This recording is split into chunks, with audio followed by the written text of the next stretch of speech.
Howdy guys, and welcome back to Geeks of the Realm. Now in this video is the start of our new series. It's all about army lists for A Song of Ice and Fire. Now as you guys well know, this channel is always doing lots of battle reports and unboxings and paint tutorials. I thought to myself, this is good, but how can I develop it? I got a really good idea from Chase on the Table Gaming. Okay, he sort of messaged me and asked me for my lists and did sort of a blog on my lists basically, and he's done it with a few other guys' lists, and you know, really good lists out there. Actually, I was looking through them. Yeah, fantastic. But I thought to myself, why not make the list up, talk about it, talk about what I think the pros and cons are, and different units and different attachments which sort of suit each other. So I thought, let's give that a go. And hopefully you guys can sort of send me messages and send me comments in below just to say, you know, you guys think this is a good list or how to make it better, or even your own opinion of the units I'm using if you're not sort of happy with them, shall we say. So I'm going to use my first one, which is using all the Stark kids and all the puppies available in a nice 40-point list. Let's take a look. Right, so here we have it, my 40-point Stark list. This is my favourite list that I've got. I've played a few different ones, but this is my favourite one because it's got my favourite unit in there. Well, two of my favourite units and my favourite attachment. Okay, so it's 40 points. The only thing I've got is I haven't decided on a commander. Hence, we've got our commanders to choose from here. I'm not sure which one's the best. I did originally start out with Great John Umber, just so I can have him because, again, he's a cool looking model. Yeah. And he's a crazy Northman who just wants to smash things, same as the Berserkers. So I just wanted to keep it themed. But going through it, I've actually found better cards and better abilities on different units. Basically, I'm just not sure yet. So again, if you can, in the comments below, tell me who you think you would have as your commander and why. Okay? So our House Umber Berserkers, we'll start with these. These are my favourite ones. We'll start with them. They are a 7-point unit. Okay. They've got a movement of 6.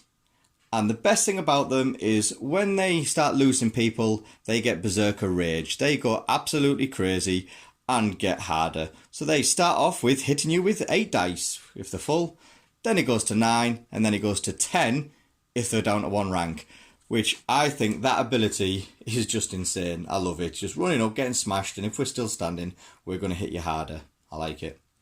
They don't have that great a save as a 5+, but their morale is ridiculously good as a 4+ for a unit. You don't tend to lose morale with these, or lose models with morale, because unless you start rolling really bad, and it's very unlikely. Okay?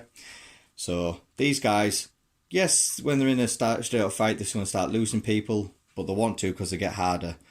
Okay? But you don't lose morale. You don't tend to anyway. And then they get the actual sundering. So they get -1 to the defender's saves, which is ridiculous. If you roll in 10 dice, and let's say you charge, you're rolling 10 dice, re-rolling, hitting on 3s, most of the time you're going to get 9. You know, if you're rolling 10 dice, you're going to get 9 hits, you know, out of that. So 9 hits at -1 to the defense save. So the defense saves usually going to be around about a 3-4, moves up to a 5 or 4. So you're going to get 50-50, you know, maybe a little bit more. So you're looking at probably about 6 wounds, 7 wounds coming from these guys, which is awesome. Okay, and then if you attach something else onto that unit, then it can make it a little bit better for you. So you can put things like the Umber Champion on there or something. Okay, I haven't put him in this list, but that's something to bear in mind you could look at doing. So we've got the 2 Umber Berserkers, okay? That's what we've got in this list. Then we've got a unit of Great Axes. Now again, I think these are a fantastic unit, but the only thing that I'm not a big fan of these guys with it is the movement of 4. Now I can understand a little bit because they're sort of wielding massive Great Axes, but they're still just wearing leather. Okay, if you look at the models, they're just wearing a bit of leather. Some of them's got a little bit of chainmail. So that's got the chainmail on there. Bit of chainmail there. So it's not much compared to, get them in there, compared to the Sworn Swords, who have got full-on chainmail all over, and yet they still move 5. So I don't understand it myself, because these guys are crazy wanting to run around. I'm not 100% sure what they've done with it, but hey, if they're still a good unit. Their actual attacks are just brilliant, because I've got the 2 different attacks. Now, they're a 7-point unit, okay? 7-point unit, but they have 2 different melee attacks. So they're not ranged, just melee. They have a movement of 4, not great, but they have 2 different attacks. The Executioner's Fury, you roll 6 dice, 4 and 4, so if you do lose a rank or 2 ranks, you're only rolling 4, but you're hitting on 2 pluses. So, you know, you're going to get 3 out of 4, and you're going to get probably 5 out of 6, okay? With Executioner's Fury, though, the attack may only be used if it begins engaged. So if your units engage with another one, you can use this one. Now, if you do, the defenders do not get any defense saves against this attack. So this unit is fantastic against giants. Fantastic against flayed men. Fantastic against the mountain that rides. Okay, things that have got fantastic saves, you know, 2+ saves, or you have to do more wounds to it than hits. These guys will be devastating against them. Okay, absolutely fantastic. And then if you've only got 1 remaining rank, the attack gains critical blow. So any 6s explode, so you get another hit with it. So potentially, you know, say if you're rolling 4 and you get all 4 rolled in 6, okay, with 1 rank you can have 8 wounds coming through, because the defenders don't get any defense saves against it. Okay? But if you don't, this is another great one, and this is great to take out free folk, is Mighty Cleave. For each failed defense save, the defender suffers 1 additional hit from the attack. But it doesn't repeat, so basically, they coming in with Mighty Cleave with 8 attacks. If they all fail all 8 saves, you have another 8 saves. So technically, you could do something like 16 wounds with this attack. Now, free folk don't have much armor. Okay, the free folk trappers and who else don't have it? The pyromancers. Pyromancers don't have great saves for the Lannisters. So if you send these guys at them, these can take out a unit in just basically 1 swing, which is fantastic. Yeah, so I can see why they sort of had to bring something down, so they decided to bring down the movement. They've got a better save than the Berserkers, okay, but the morale's not as good. So it's kind of switched it around a little bit. But the morale's not too bad. It's still only a 6+, so it's you know, still the same as the Sworn Swords. But the armour, again, is the same as the Sworn Swords. So, but for an extra 2 points, you get all that for the attacks, which is fantastic for these guys. It suits my playstyle. I just want to run in and smash and see who keeps standing, okay? So, that is my unit of Berserkers. So at the moment, we've got 2 units of Berserkers, 1 unit of Great Axes. The next I take, okay, for 5 points, is a unit of Sworn Swords, okay? So we take a unit of Sworn Swords, and the reason for this is because the 5 points, we can stick attachments in and make them, I'd say, similar to the Berserkers and similar to the Great Axes, okay? So, their abilities is, again, they're a 5-point unit. They have a movement of 5, so they are faster than the Great Axes.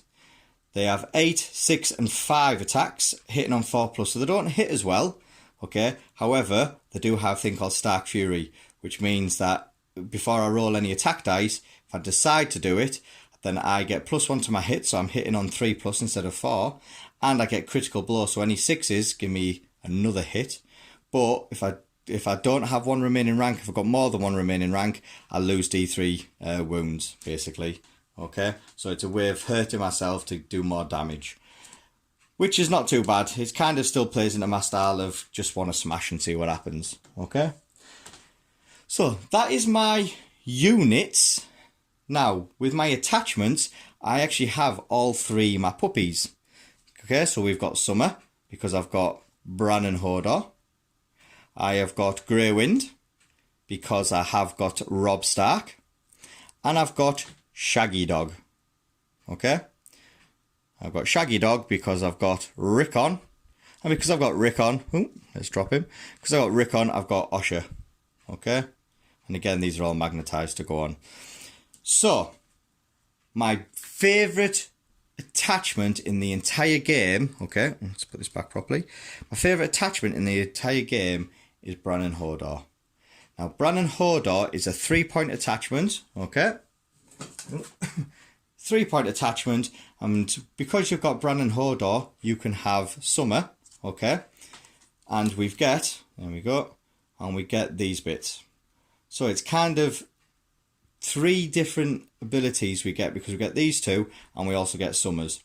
So we get the order of Bran's skin changing. When this unit or Summer makes a melee attack, now Summer can be at the other end of the board, while Bran is over here, and you can still use this on Summer if you need to, because there's no range, you know, for this. You can do this anytime. If you do it, the defender suffers D3 additional automatic hits, but it is an order, so you can only do it once per round. Now, I usually stick him in the great axes, okay? And the reason for that is because I tend to have my great axes come up slowly in the back, because they only move 4, so they come sort of trundling up, and then they get ready to take out the bigger units. Now, because I've got them in the great axes, Executioner's Fury, when they start engaged, they don't have any saves to. So if I've got full ranks, I roll 6 dice, plus a D3 from Bran and Hodor. So in essence, I could look at possibly getting 9 automatic wounds, basically, unless they've got obviously specific cards and things, but it comes in as automatic hits. These hits don't get any defense saves, so you have 9 hits with no defense saves. That's a lot of wounds coming through, okay? High saved units, such as, like, say, the flayed men and stuff. So that can be pretty cool. And because people see that unit as a threat to them, because obviously they don't get saves and stuff, they want to charge these down, and these want to sort of attack them quite quickly. And when they do charge them, I can use Hodor. Now, Hodor is the ability of once per game, when this unit is successfully charged, the attacker automatically suffers a disorderly charge and rolls -2 attack dice. But then Bran's unit may no longer be targeted by Bran's skin changing. So I can't target Bran's unit, however, I can still do Summer. Okay, because it says there, Bran's unit may no longer be targeted by Bran's skin changing. So you could still do Summer's, but you can't do Bran's, which is fair enough if you want to sort of keep them alive for a bit longer. So that is great.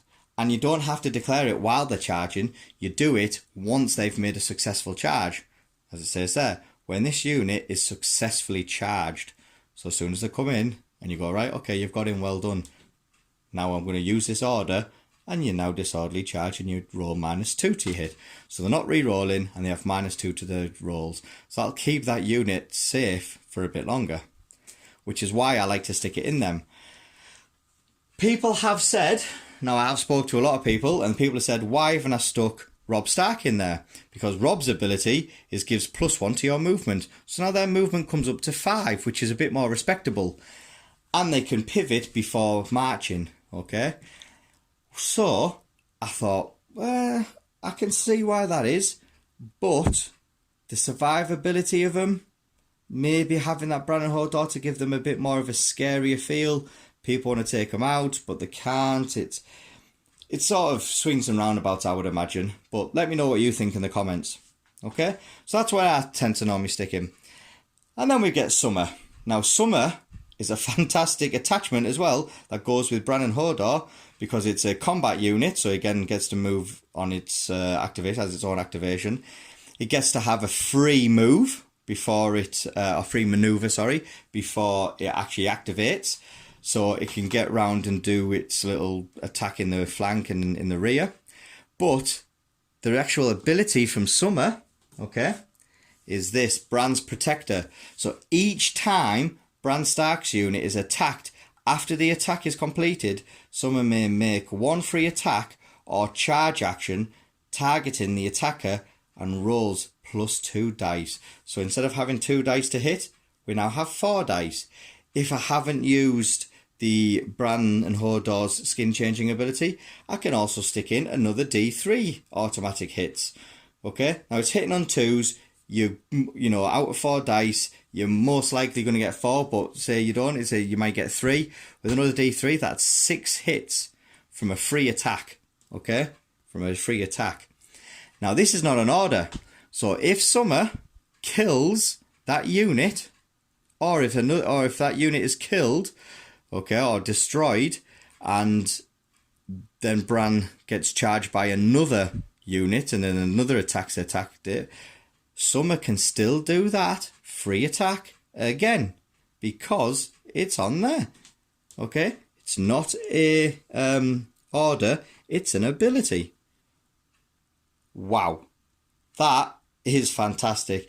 Yes, they only have 2 wounds, but they have a 3 up save and a 2 up morale, so they're not, you know, they are quite durable. They can be quite durable unless you start hitting them with lots of dice.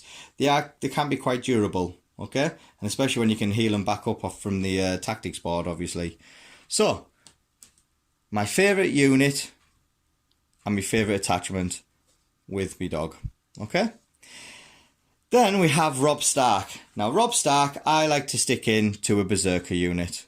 And the reason for that is I have now got a Berserker unit that moves 7 and can charge, okay, 13 inches away potentially. And with the right cards in your deck, 13 inches is what you're going to get, which is a massive amount to charge, okay, which is fantastic, as well as being able to pivot before marching.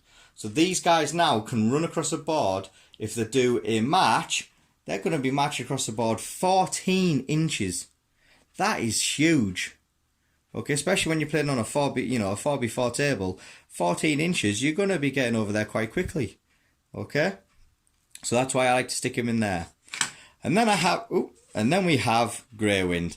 Now Grey Wind is just a distraction, basically. People want to go for the dog. I tend to keep hold of the dog as a objective taker or a nuisance for them. You know, they'll set on the objectives, and then when a unit comes to try and take them, they'll run away and go around them. But Grey Wind's ability, okay, is that if attacking an enemy in the flank or rear, they become vulnerable. So it's another way of putting a vulnerable token out. You don't have to spend it. You can be there, ready for another unit to smash them. But you can give out a vulnerable token from him. Okay?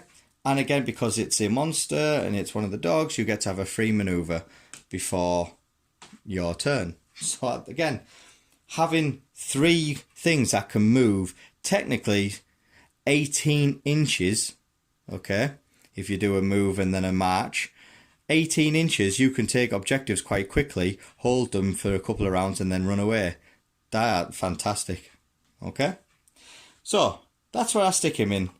Then we've got Rickon and Osha. Now Rickon and Osha have to go together, and I tend to stick them in these. Okay, so I tend to stick Rickon and Osha in the Sworn Swords. Okay, like so. Stark Sworn Swords.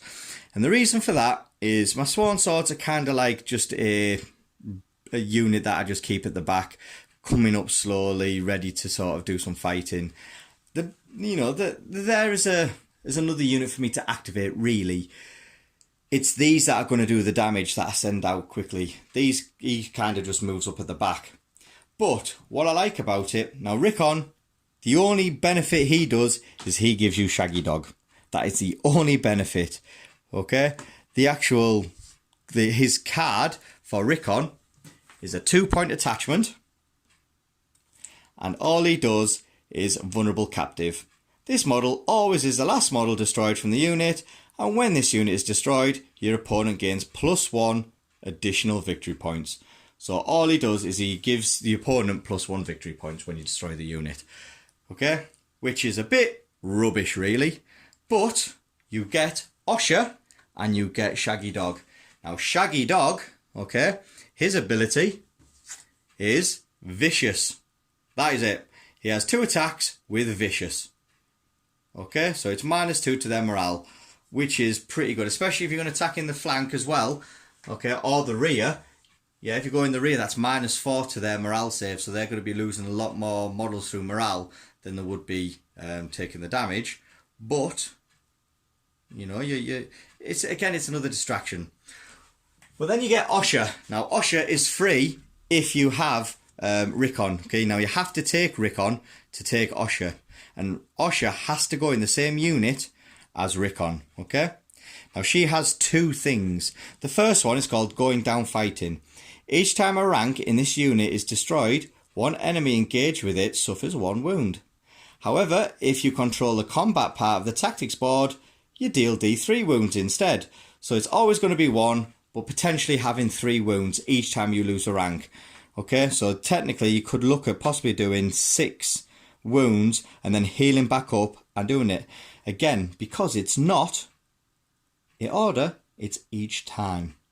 Okay, so people don't want to attack them, but they also do want to attack them if you put them on objectives. Okay, so it's kind of a double-edged sword. Then they have Run Child. So during this unit's activation, or after it is attacked, you may kill Osha, so you have to remove her. If you do, you can move Rickon Stark to another friendly infantry unit within long range, okay, ignoring the usual attachments for restrictions. Okay, so you get the ability of being able to dish out wounds when you lose ranks, but then when you get to the point you think, oh, I'm getting very close now, I need to keep them away so the opponent doesn't take that +1 to the victory points, you kill Osha and you move Rickon to to another unit within long range, and it doesn't matter if it's got an attachment to it, it'll just take another one, and again Rickon is the last person to go. So that is technically my 40 points. The only, well, it's not there because I've still got to talk about my NCUs. The only thing I need to think about now is my commander. Okay, I've got a unit there, which is my unit of Berserkers, that I can stick a commander to, an attachment commander, or I can think about NCU commander. Okay, now let's look at the NCUs. The 2 NCUs I've got are Arya for 3 points. Okay, Arya the Wolf Girl, and then I've got Sansa Stark as the Little Bird. And the reason why I've got these is because they're both 3 points. So I have 2 units for 6 points that will allow me to do stuff on the tactics board. And I like these, okay, I like these because they actually help you out a lot of the time as well, because Arya, you get to, once per game at the start of a round, 1 friendly infantry unit may make a free maneuver. Okay, so that is, you don't have to activate her on the tactics board, you just do it at the beginning of the round. And then Sansa is again once per game ability. You can search your tactics deck or discard pile for 1 card and add it to your hand and shovel your tactics deck afterwards. Again, it's any time. So the Lannisters cards, that one where it's the NCU, loses all abilities. Yeah, they don't lose the abilities because you don't have to claim the tactics board. Okay, that tactics board one where the Lannister has that card, when a NCU claims a zone on the tactics board, it loses all abilities. Well, you can do this. You don't even have to claim a zone on the tactics board.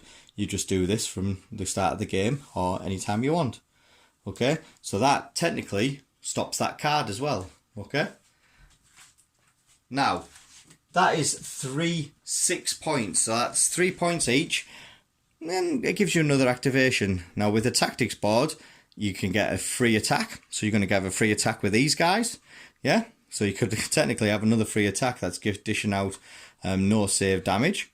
You can have a free heal, so you can heal some guys up to then lose another rank, so Osha can kick off and start doing some more damage. Your abilities of having that free maneuver, okay, from Arya. Yeah, so once around you can have a free move. So if you need to get these guys up closer, you can take that free move.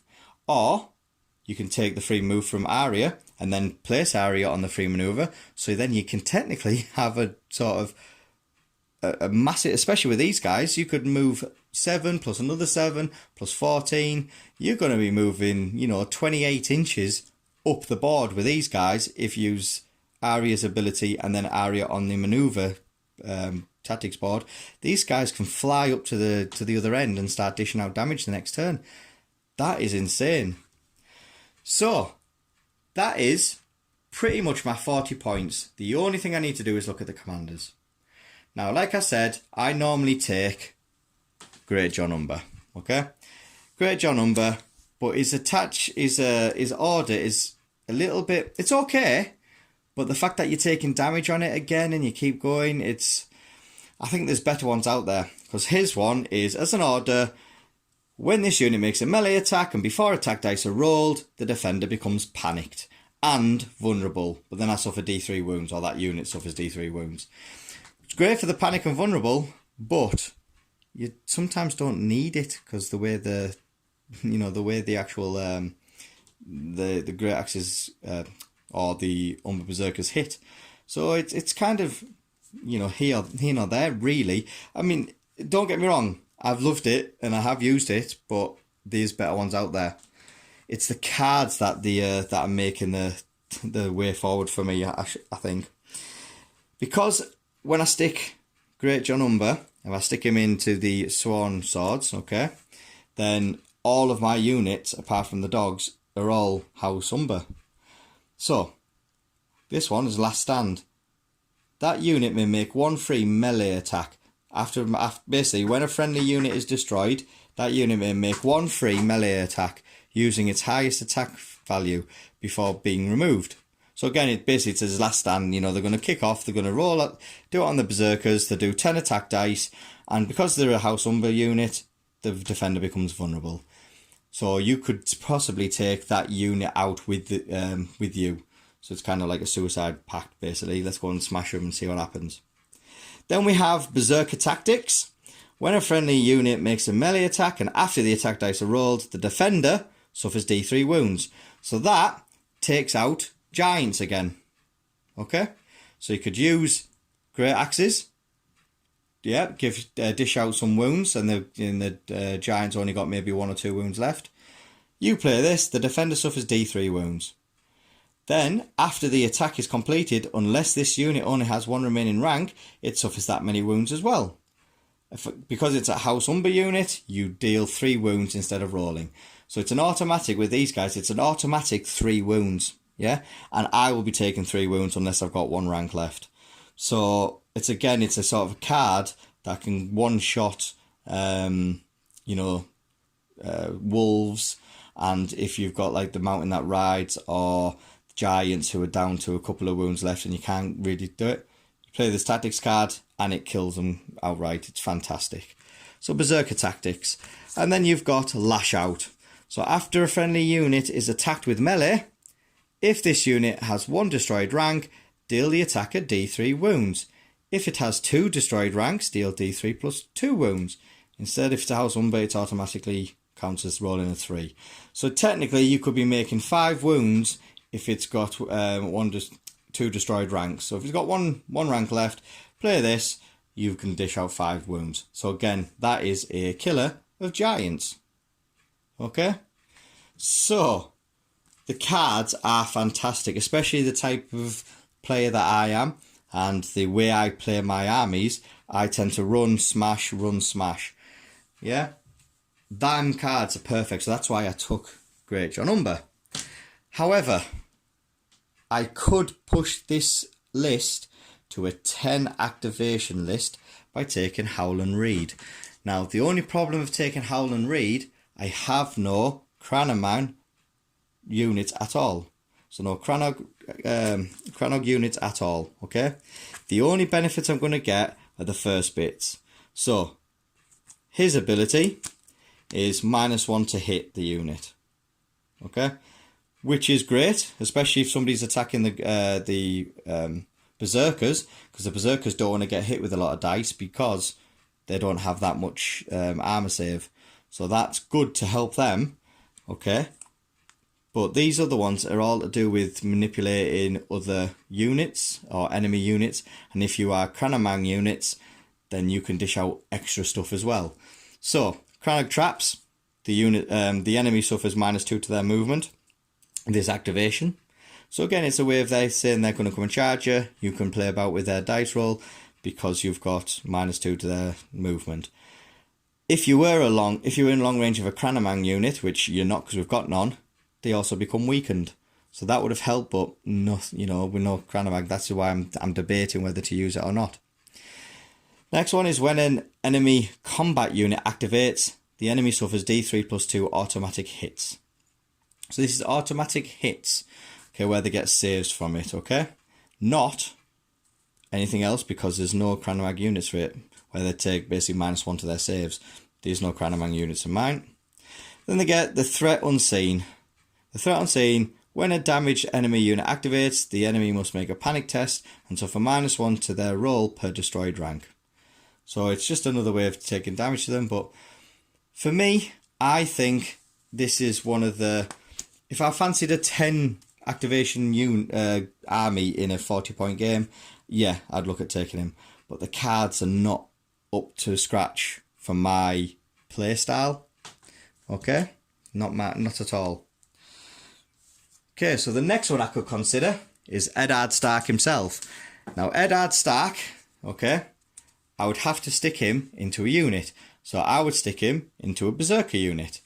And the reason for that is his order is when this unit makes a melee attack, one friendly unit within long range may restore to 2 wounds, which is great to keep your units alive. Okay, it's a way of healing them because there's not much heal in this army. Okay, so that is a good potential. But it's his cards that I really like. Okay, after a friendly unit not containing Eddard Stark is attacked, Eddard Stark may pivot and then perform 1 free attack or charge action. If the friendly unit was destroyed, this attack also gains critical blow. So if somebody kills one of my units and it's not Eddard Stark and I've got this in my hand, I can play this, I can charge them and I get critical blow.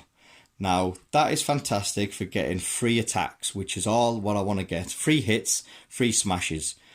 That is a good card to take, especially on the Berserkers where they get their movement of 6 and get in there. So that's why I like it. Okay, next one is lead by example. And because, like I said, I'd stick Eddard in possibly the Berserkers. Yeah, start of a friendly turn, Eddard Stark's unit must be selected to activate. Their melee attacks roll +2 dice this turn. So if I've only got 1 rank left, I'm rolling 12 dice. After this activation, one other friendly unit within long range may immediately activate as well. Their melee attacks do +2 dice. So I could activate them Berserkers, and then I could activate these great axes. These get activated, so they'll charge in with Hodor, giving plus a D3 automatic hits, plus an extra 2 dice to hit.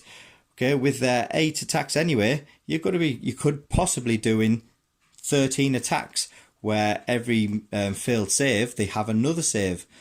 So that's pretty nasty. That can be pretty nasty. And then we've got Northern Defiance. When a friendly unit would fail a morale test. Now this is the only one that I think is a bit different because these guys don't tend to take morale tests properly because they've, well, they do take them, sorry, but they'll pass it because they've got a 4+. These guys have got a 6+, so that's one of these two that are going to be taking the morale test or failing it, shall we say. That unit may re-roll this test. If they are within long range of Eddard Stark, they automatically pass the test. So again, that's a good way of helping. But if this targets Eddard Stark's unit, it immediately make 1 free attack action.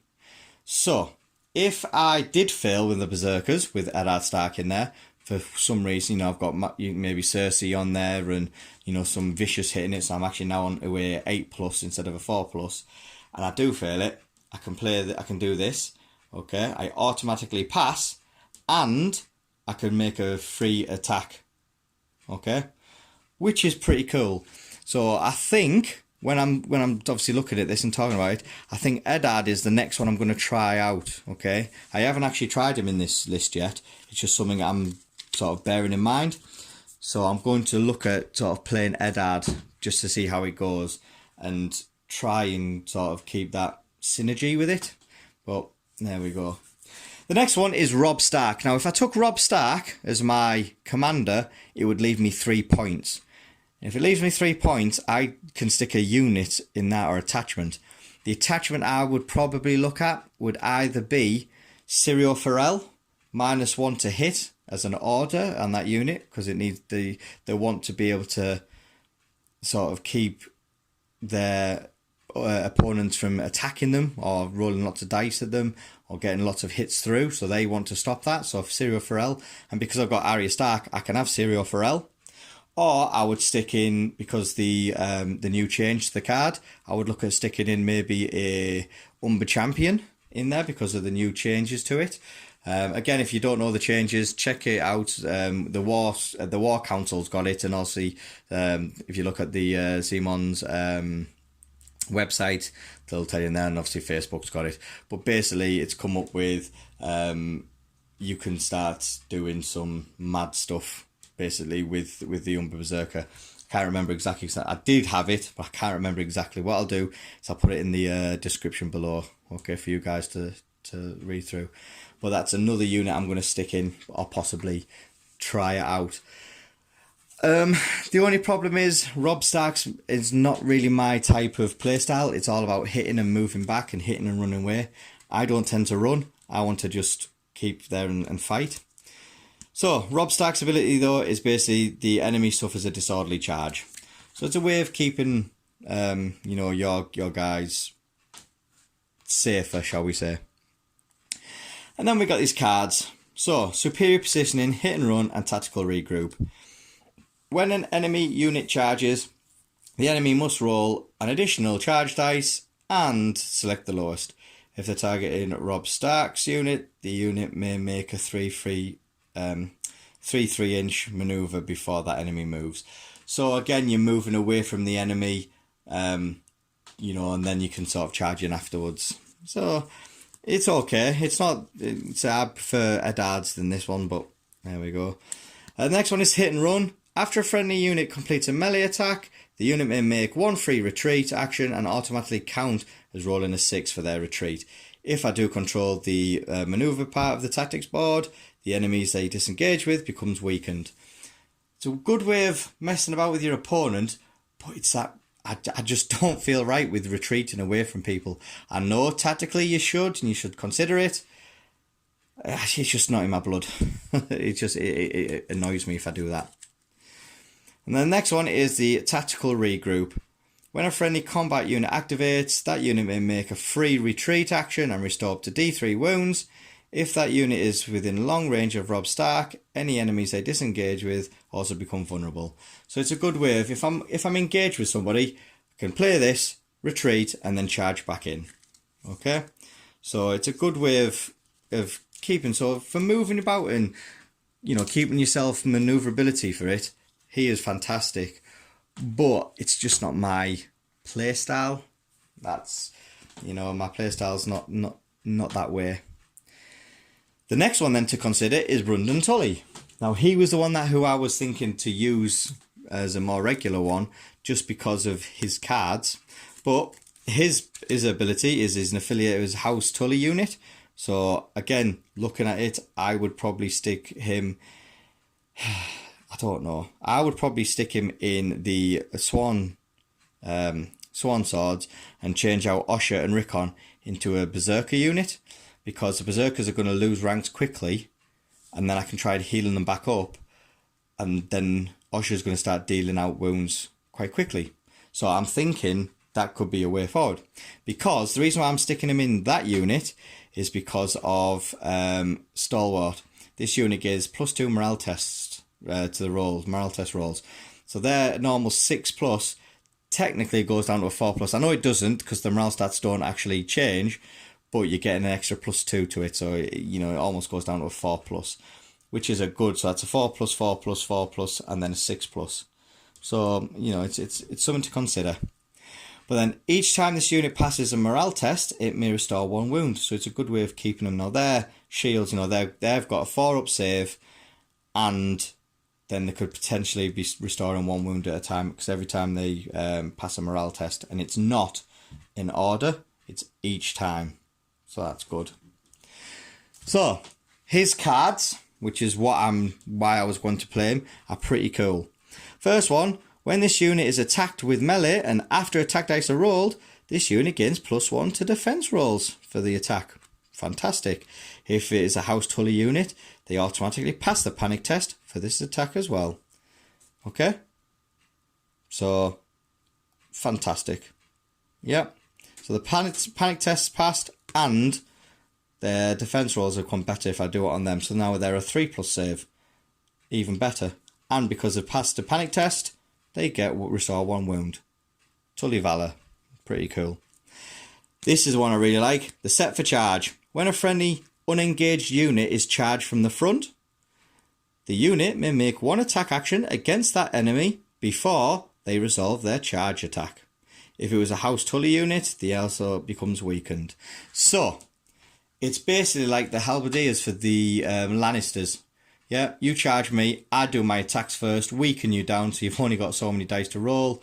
Once you've done that, I then haven't activated yet, so I'm going to attack you now with them and hopefully destroy the unit.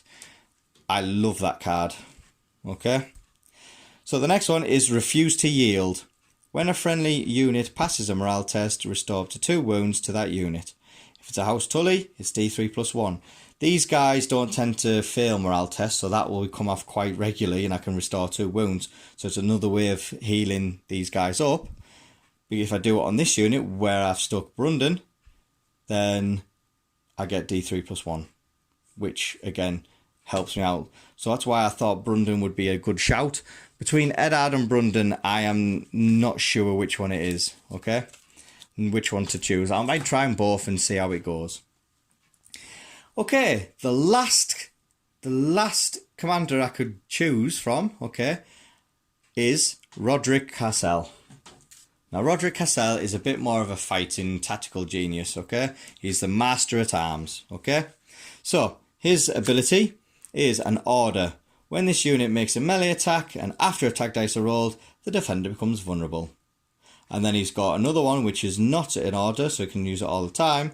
When targeting vulnerable enemies, this unit may reroll any misses, which is fantastic. If I stick him in a Berserker unit and the Berserkers are already engaged and they're not actually activated though, or they're vulnerable, I can use them and I get my rerolls of so many dice. So I'll do like that. But then the cards. Now the cards are good, but I do think the other cards are better. But these cards, let's go through them. Combat Prowess. Okay, Prowess. When a friendly unit attacks or charges a vulnerable enemy, okay, now this is all about sticking vulnerable on people and weakened, okay. Until the end of turn, the defender loses all abilities and opponents may not play tactics cards, which is great, especially against Lannisters, because they're a pain with all their tactics cards that use, you know, Wealth of the Rock and everything else they've got, yeah. If targeting Roderick Cassel's unit, the defender also becomes panicked. Good way of dishing out conditions. Then you've got Martial Superiority. When an enemy unit attacks, the attack rolls -2 dice and loses any abilities until the end of the turn. If they are attacking Roderick Cassel, they also become weakened. So it's a good way of messing in melee combat. Because my Berserkers don't have that great ace saves, it's a good way of keeping them alive, using these to sort of mess about with opponents' dice and, you know, their abilities, they lose all of them, you know, which is great for like going against the Mountains Men or going against the, what else? Oh, Knights of Castle Rock, where they get their 3 extra attack dice, or, you know, they get sundering on the charge and stuff. It's a good way of stopping that. Okay, so, and then the next one is Press the Advantage. When a friendly unit attacks a vulnerable enemy, this attack gains critical blow. If the target Roderick Cassels, then the critical blow goes off on a 5+, which is good because Berserkers don't have critical blow. Okay, so if I can play this from a Berserker unit and I'm rolling 10 dice, that's 10 dice. Any 5+ is another hit. If I'm re-rolling, because I've got, you know, Roderick Cassel in there and the opponent's vulnerable, then I could be potentially doing a lot more hits at -1 to the saves. So that is the sort of commanders for me to choose. I'm not sure which one to go yet. If you can leave in the comments which one do you think would be the best. I am going to try them. We are going to do a couple of battle reports where I'm going to use Rickon Stark and Brandon Tully. Yeah, I've just finished painting Brandon. Okay, so he's painting, ready to go. I need to do Eddard. So I'm probably going to do Brandon first. Okay, and then I'll do another battle report with Rickon Stark when he's painted. But I'm just not sure. This is why I'm asking you guys in the community, which do you think is the best? Because of the cards and the nature of the way I play, I tend to run up, smash, run up, smash. I mean, these tactics there, it's learning when to run up and which unit to attack. Hence me having 9 activations, okay? So the 9 activations will give me sort of time to think about the different tactics I want to play, or see what the opponent's doing before I move my special units that I need to go. So that's it. Okay, that is my 40-point list. I say 40 points, it could be 37 if I take Robb Stark as my commander, and if I do, then I've got 3 points left to use. But to be fair, I think I'm going to not use him as a commander because he's not great. I think Rickon Stark or Brandon, I haven't decided fully yet. But that's why I say, you guys, let me know what your shout is. But there we go. Yeah, I think for me, this is my favourite army and favourite list so far. It's just tweaking the commanders.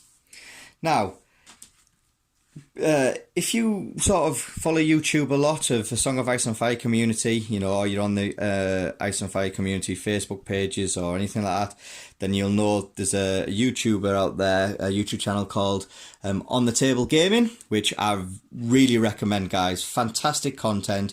The guy Chase from it is just an amazing lad. Okay, he does a lot of stuff in the community, especially over because he's over in the States. I think it's Canada actually, and he does a lot for the community there. And so he sort of got me thinking about this because we've been talking, and he's asked me to send him sort of this list through to him. Now, when I did send it, I did have Great John as my commander, and Rickon and Osha and Shaggy Dog wasn't actually out at the time, so I've just sort of made it up with them coming in. This is a 2.0 of the list that I sent to him.